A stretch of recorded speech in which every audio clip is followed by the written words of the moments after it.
Today on EcoSense for Living, we explore the power of solar. Solar energy is on the rise as a clean, earth-friendly solution.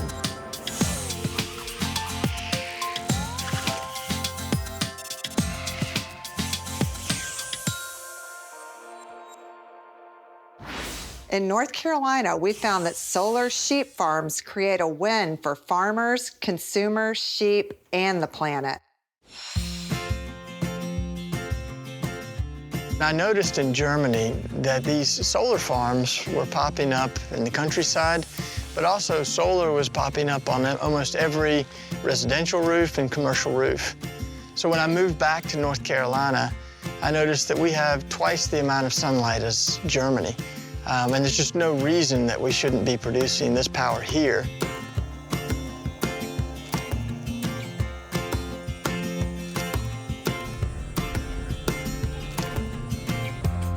How did this all come about? Tell me about how it started, how you found out about it. Did they approach you? Did you approach them? We're just known in the community. We raise cows and we raise goats. And so when Joel from O2 Energies was looking for somebody to put some sheep over on his solar farm, our name was brought up.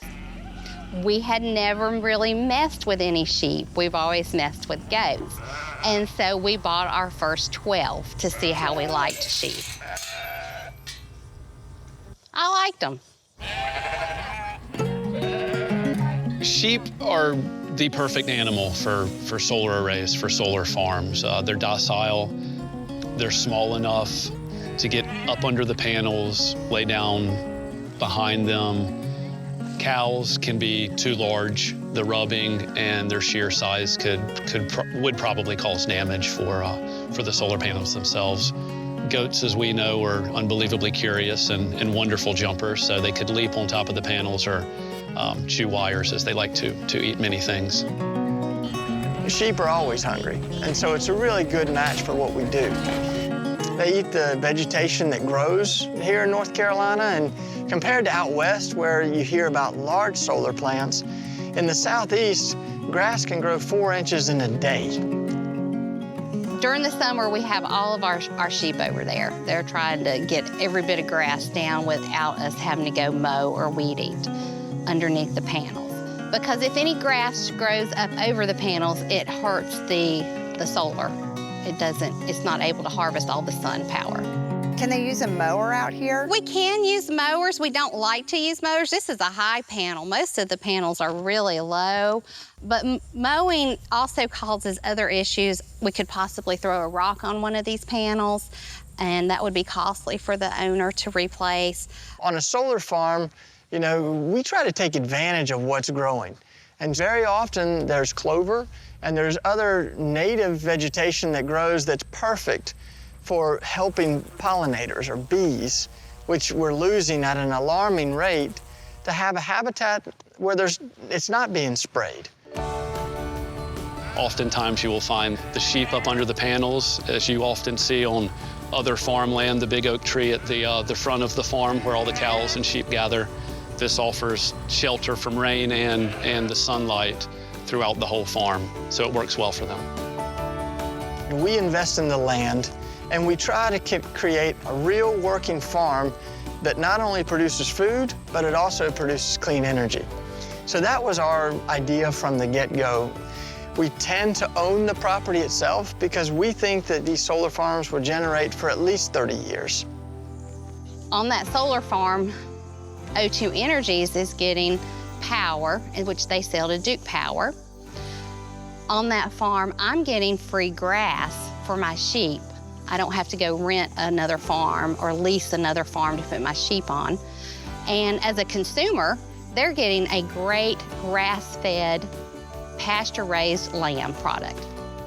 Right now, we're on the menu of, I think it's 8 to 10 farm-to-table restaurants, wonderful creative chefs that are concerned with where their product's coming from and wanting to support a local product. If we're going to feed 9 billion people by the year 2050, then we have to squeeze more production out of the acres that we have available. So to me, the glaring asset that I see when I look out at a solar array is this vegetation can be used to produce food for that growing population. The solar industry is creating, in the most recent study I've seen, over 300,000 permanent jobs in the U.S. Now, if you compare that to the fossil fuel industry, that's almost double what oil, coal, and natural gas combined provide in permanent jobs. And it's brought more opportunities to rural communities like this than any other form of generation, but we're only getting started. One wonderful thing about having the farmer on site is their presence on the farm. If there happens to be an issue with the solar panels or the array, we have boots on the ground, as we like to say.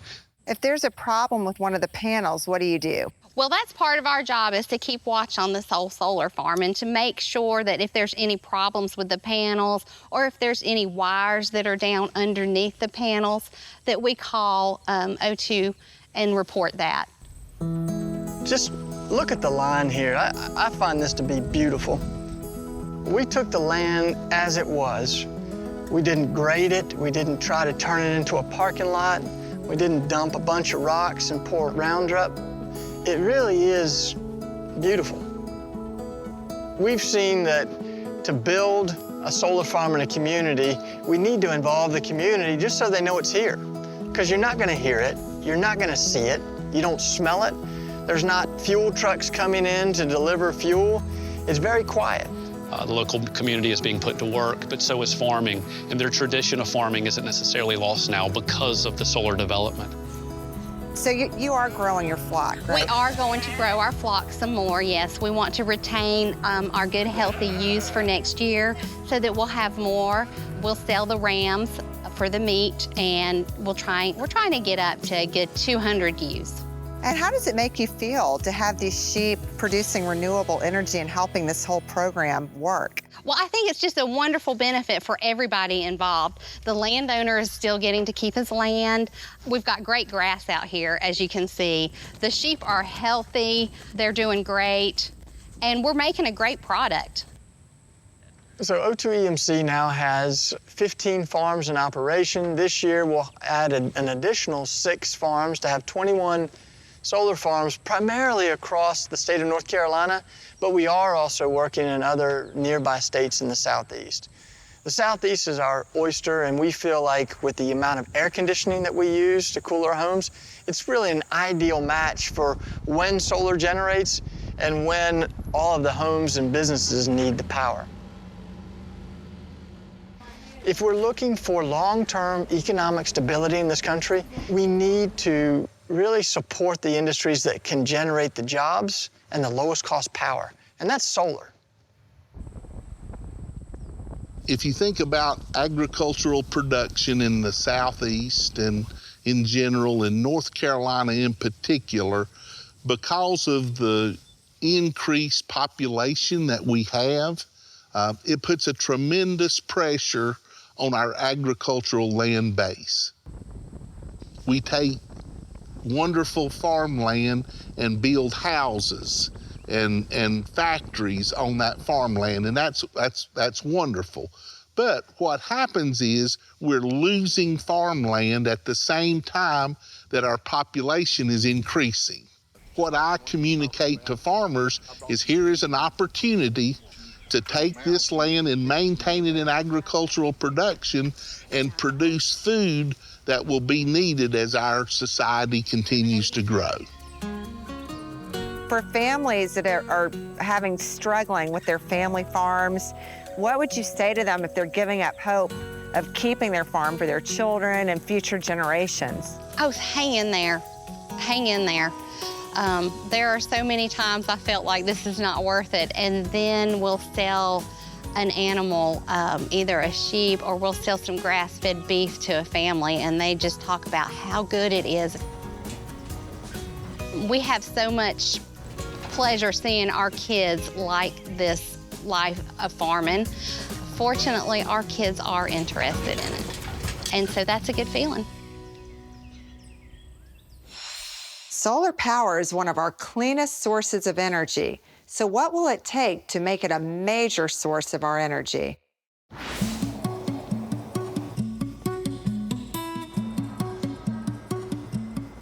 Why isn't solar more widespread?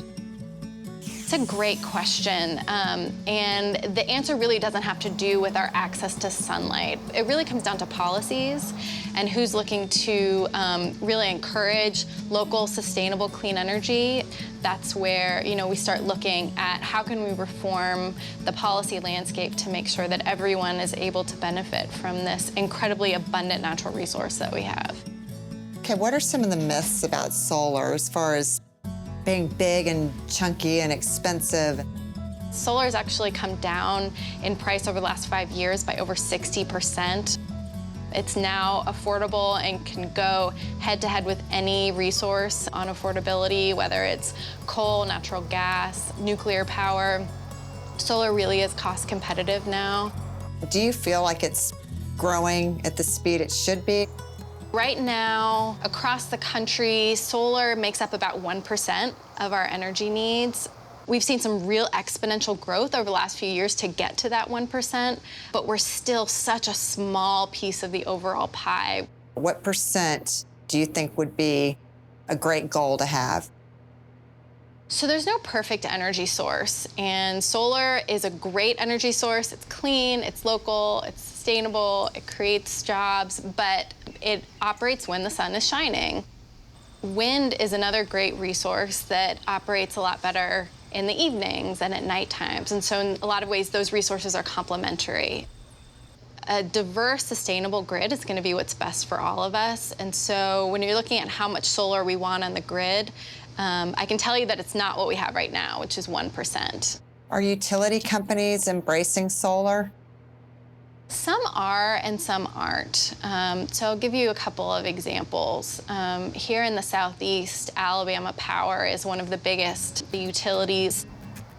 If you want to go solar there, you are actually faced with a solar charge that is going to claw back about half of the savings that you would normally see from going solar. And this is a tax on people's right to go solar. The utility is a monopoly, and so people really don't have a choice. Contrast that with a utility like Green Mountain Power, which is a big utility up in Vermont.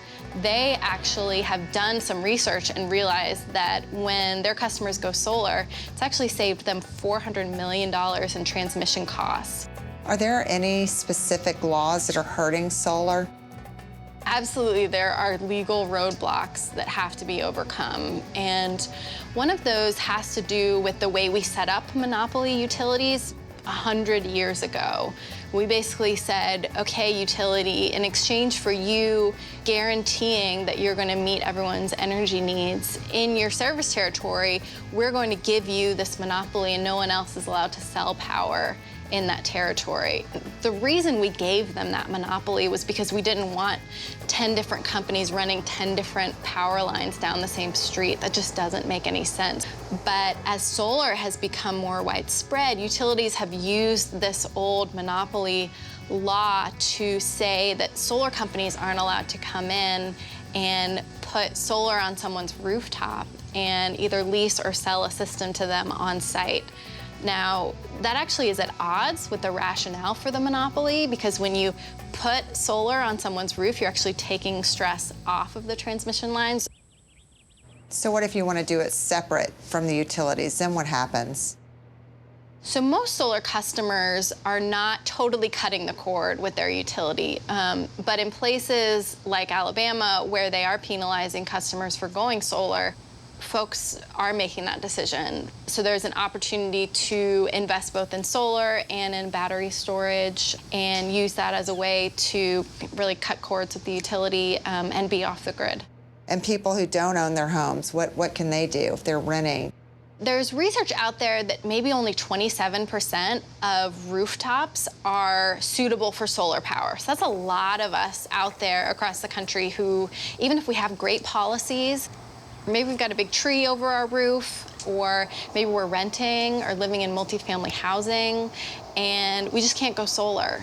One of the things that we have been pushing for is a campaign that we call Solar for All, making sure that regardless of where you live or how much money you make, you're able to benefit from affordable solar power.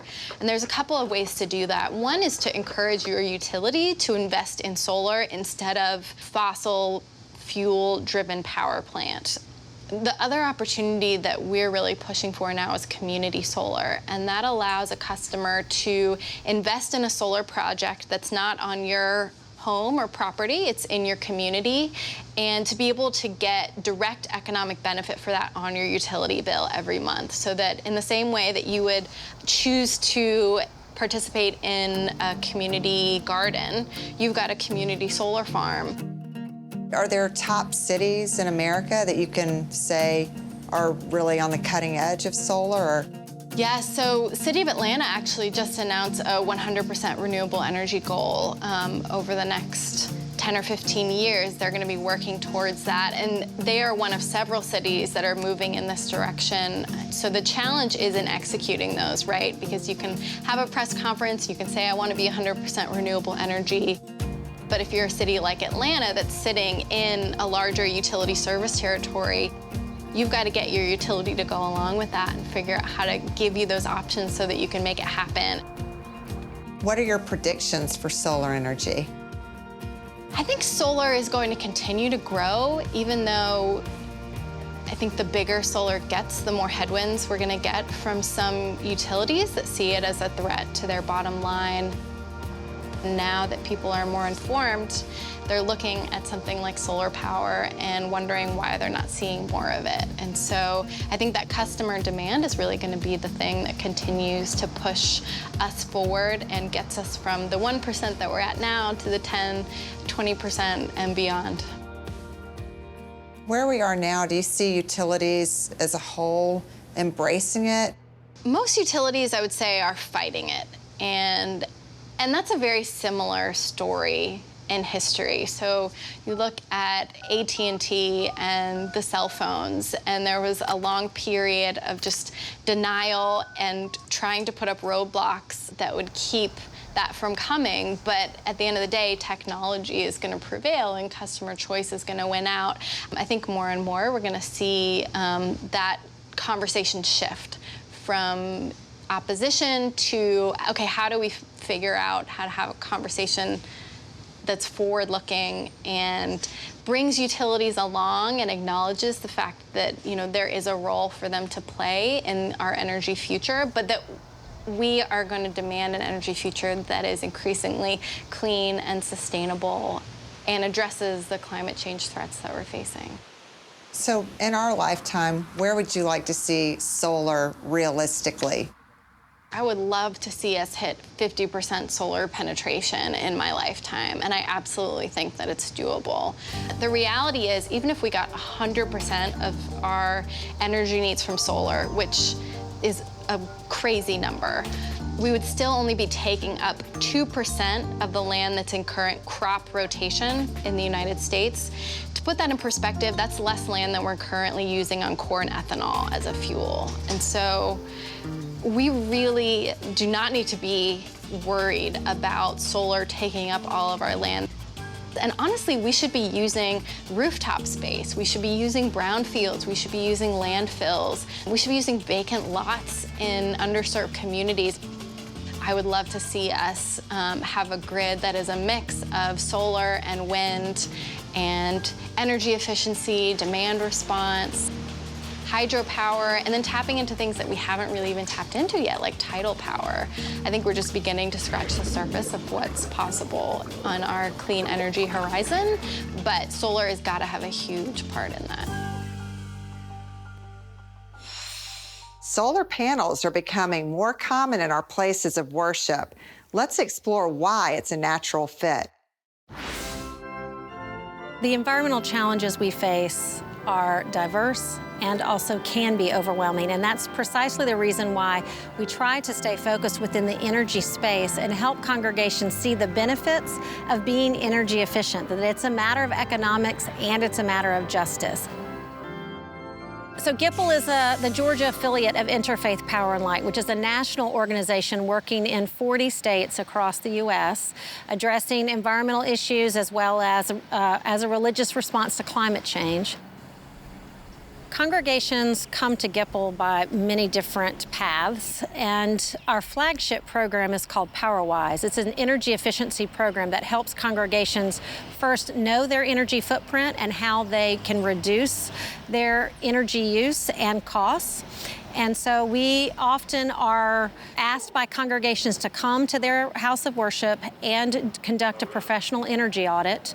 It's a method of communicating that you're doing energy-related projects. Right. Well, that's going to be the most environmental stewardship. Yeah. So what we find with these congregations, when they embrace efficiencies and conservation and make some of those capital improvements, they end up saving a lot of money, as much as 25%. We even had one congregation save 46% in the first 2 years of implementing the efficiencies.